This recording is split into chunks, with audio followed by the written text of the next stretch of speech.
ఒక్క వివాదం కాదు, అన్ని వివాదాలే, అన్ని కుంభకోణాలే. మద్యం విషయం మీరు చూశారు, మామూలు విషయం కాదు. 30,000 మంది కల్తీ మద్యం దాగి చనిపోయే పరిస్థితికి వచ్చారు. అందులో డబ్బులు సంపాదించుకునే పరిస్థితికి వచ్చారు. ఒక్కొక్క నెల 100 కోట్ల రూపాయలు అవినీతి చేసే పరిస్థితికి వచ్చారు. ఏమనాలి నాకైతే అర్థం కాదు.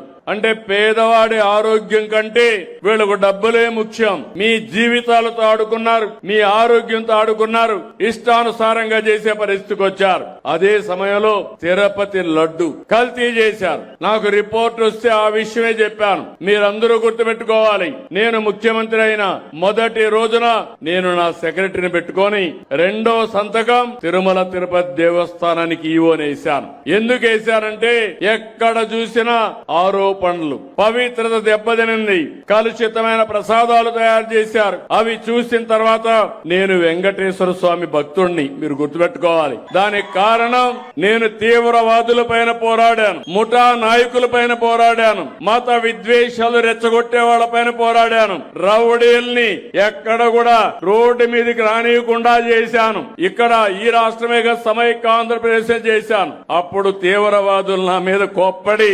23 క్లేమోర్ మైన్స్ ని అలిపిరిలో నా పైన ప్రయోగించారు. సాక్షాత్ వెంకటేశ్వర స్వామి దిగొచ్చి నాకు ప్రాణభిక్ష పెట్టాడు గాని లేకపోతే జరిగేది కాదు. కొన్ని లక్షల మంది తీవ్రవాద సమస్యతో చనిపోయారు, వాళ్ళు చనిపోయారు. 30 ఏళ్లకు మునుపు నేను పోరాడాను. ఈ రోజు వాళ్లే సరెండర్ అయిపోయే పరిస్థితికి వచ్చారు. తీవ్రవాద సమస్య పరిష్కారం అయ్యే పరిస్థితి వచ్చింది.